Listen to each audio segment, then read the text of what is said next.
ነገራት ትርስዕ ዶ ወይ ዝኾነ ነገር ንምዝካር ይጽግመካ ዶ? ስለምንታይ ኢና ንርስዕ? ንምንታይ ድማ ገሊኦም ሰባት ነገራት በቐሊሉ ይዝክሩ? ሰላም ክቡራት ተኸታተልቲ፣ ሎሚ ብዛዕባ ንህይወትና ዝመርሕ ንመጻኢና ዝውስን ናይ ምዝካር ክእለትና ብኸመይ ንዕቢ፣ ብኸመይ ሓድሽ ሓበሬታ ንቕበል፣ ከምኡውን ምስጢራት ሓንጎልና ብኸመይ ይሰርሑ ዝብል ክንርኢ ኢና። ድሕሪ እዛ ቪድዮ ነገራት ምርሳዕ ዝበሃል ነገር የለን። ካባኹም ዝድለ ክሳብ መወዳእታ እዛ ቪድዮ ምሳና ምጽናሕ እዩ። ሰብስክራይብ ብምግባር ድማ ስድራ ቤትና ኩኑ። ኩላትና ክንርስዕ ንኽእል ኢና። ሓደ ስም ክንጽውዕ ምስ ጠፋኣና ወይ ከዓ ሓደ ኣገዳሲ ነገር ክንገብር ደሊና ምስ ረሳዕናዮ እቲ ስምዒት ክንደይ ከም ዝኸብድ ንፈልጦ ኢና። ስለምንታይ ኢና ንርስዕ? ስለምንታይ እዩ ሓንጎልና ገለ መረዳእታታት ብቐሊሉ ዝዕቅብ፣ ገለ ድማ ብቕጽበት ይስርዞ? ናይ ምስትዋስ ክእለት ተፈጥሮ ጥራይ ዘይኮነስ ክንዕብዮ ንኽእል ክእለት እዩ። ከምቲ ሓደ ስፖርተኛ ንጭዋዶ ዘጠንክሮ ንሕና እውን ሓንጎልና ክነጠንክሮ ንኽእል ኢና። ሓንጎልና ብኸመይ ይሰርሕ? ፈለማ ሓንጎልና ሓበሬታ ከመይ ከም ዝዕቅብ ንርአ። እዚ መስርሕ እዚ 3 ደረጃታት ኣለዎ። እቲ ቀዳማይ መድረኽ ምቕባል እዩ። ኣብዚ መድረኽ እዚ ሓንጎልና ነቲ ዝረኣናዮ ወይ ዝሰማዕናዮ መረዳእታ ናብ ምልክታት ይቕይሮ። እዚ መድረኽ እዚ ኣቓልቦ ዘድልዮ እዩ። ኣቓልቦ እንተዘይደኣ ጌርካሉ ሓበሬታ ክዕቅበልካ ኣይክእልን እዩ። እቲ ካልኣይ መድረኽ ምዕቃብ እዩ። ድሕሪ ምቕባል እቲ መረዳእታ ኣብ ሓንጎልና ይቕመጥ። ገለ መረዳእታታት ንሓፂር ግዜ፣ ገለ ድማ ንነዊሕ ግዜ ይዕቀብ። እቲ ናይ መወዳእታ መድረኽ ድማ ምዝካር እዩ። እዚ እቲ መረዳእታ ኣብ ዘሌና እዋን ዘኪርና ክነውፅኦ ዘኽእለና መድረኽ እዩ። እዚ ከም ዘሎ ኮይኑ ሕጂ ድማ ናይ ምስትዋስ ክእለትና ብኸመይ ይጽሎ ዝብል ክንርኢ ኢና። ንናይ ምዝካር ክእለትና ዝጸልዉ 3 ዓበይቲ ረቑሕታት ኣለዉ።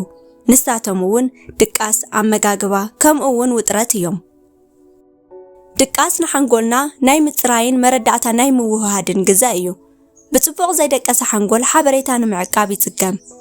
ኣመጋግባና ድማ ሓንጎልና ልክዕ ከምቲ ካልእ ክፋል ኣካላትና ምግቢ የድልዮ እዩ። ጠቐምቲ ምግብታት ንሓንጎልና ይሕግዙ። ውጥረት እውን እንተኾነ ንሓንጎልና ከም ጸላኢ እዩ።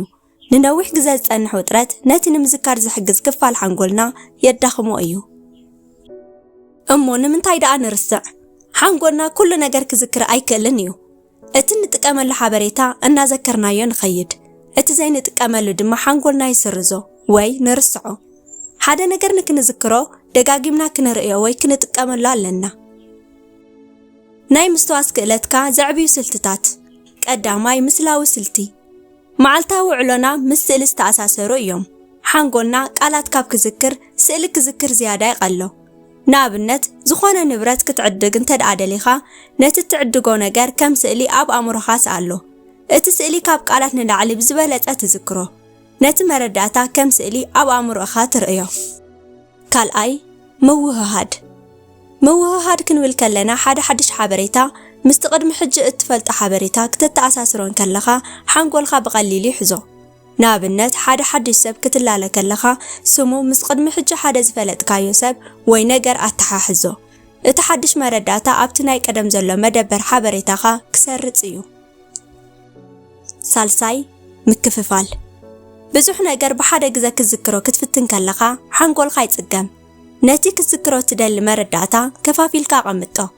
ንኣብነት ቁጽሪ ስልኪ 10 ዲጂት ኣለዎ። ንሱ ብሓደ ግዜ ንምዝካር ይኸብደካ ኸውን። እንተኾነ ግን ነቲ 10 ዲጂት ናብ 3 3 4 ክፍልታት እንተፈሊኻዮ፣ ንኣብነት 0 9 11 23 45 67 ዝብል ቁጽሪ ስልኪ ብ 0 1 1 2 3 4 5 6 7 ጌርካ እንተሒዝካዮ ኣእምሮኻ ብቐሊሉ ይዝክሮ። ዓቢ መጽሓፍ ወይ ትምህርቲ ክዝክር እንተደኣ ደሊኻ ብኣናእሽቶ ክፋላት ጀምር። ራብዓይ ምድግጋም። ምድግጋም ክንብል ከለና ሓደ ሓበሬታ ድሕሪ ሓደ መዓልቲ፣ ሓደ ሰሙን፣ ሓደ ወርሒ ክደግሞን ከለኻ ኣብ ናይ ነዊሕ ግዜ ዝጸንሕ ማለት እውን ሎንግ ተርም ሜሞሪ ይቕመጥ። ሓደ ነገር ክትመሃር ከለኻ ሎሚ አንብቦ፣ ጽባሕ ድገሞ፣ ድሕሪ 3 መዓልቲ ድማ ከልሶ። እዚ መስርሕ እዚ ንሓንጎልካ እቲ ሓበሬታ ኣገዳሲ ምዃኑ የረድኦ። ሓምሻይ ማሕበራዊ ርክብ። ናይ ምስትዋስ ክእለትና ንበይንና እንገብሮ ኣይኮነን። እቶም እንረኽቦም ሰባት እንገብሮ ምይጥ እንገብሮ ማሕበራዊ ርክብ ንሓንጎልና ብቐጻሊ የለማምዶ። ልክዕ ከምቲ ፌክ ፍሬንድስ ንሓንጎልና ዝጸልውዎ እቶም እንገብሮም ምይጥ ሰናይ ማሕበራዊ ርክባትን ድማ ንኣእምሮና የጠንክርዎን ይሃንጽዎን እዮም። ምስ ሰባት ክትዛረብ እንከለኻ ሓበሬታ ናይ ምልውዋጥን ናይ ምዝካርን መስርሕ ኣብ ውሽጥኻ ይካየድ እዩ። ሻድሻይ ስራሕ ስራሕና መዓልታዊ መድረኽ ናይ ሓንጎልና እዩ። ከምቲ ላይፍ ስታይል ስትራቴጂ ዝብሎ ስራሕ ንሓንጎልካ ከም ስፖርታዊ መለማመዲ እዩ።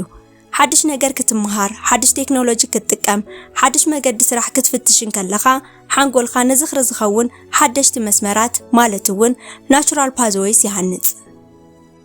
ማዕረኽ እንዴኢኻ ሓንጎልካ ትጥቀመሉ? ዘይተለማመደ ሓንጎል ከም ዘይተለማመደ ቅልጽም እዩ ዝደክም። ስለዚ መዓልታዊ ምንባብ፣ ናይ ሓሳባት ምልውዋጥ ከምኡውን ምትዕዝዛብ መዓልታዊ ውጥንካ ናይ ምዝካር ክእለትካ ኣብ ዝለዓለ ደረጃ ዘብጽሑ ልምድታት እዮም። ናይ ምስትዋስ ክእለት ተፈጥሮ ዘይኮነስ ከምቲ ክእላታት ዝብልዎ ብልምዲ ዝዓቢ እዩ። ኩሉ ዓወት ብሓደ ለይቲ ዝመጽእ ኣይኮነን። ሓንጎልካ ሃፍቲ እዩ። ብኸመይ ትጥቀመሉ ከም ዘለካ መርምር። ብዛዕባ ናይ ምዝካር ክእለት ዘለኩም ተመክሮ ወይ ሕቶታት ኣብ ኮመንት ግደፉልና። ናይ ሎሚ መደብና ነዚ ይመስል። ኣብ ቀጻሊ ብተመሳሳሊ ቪድዮ ክንራኸብ ኢና። ላይክ፣ ሼር፣ ሳብስክራይብ ምግባር ኣይትረስዑ።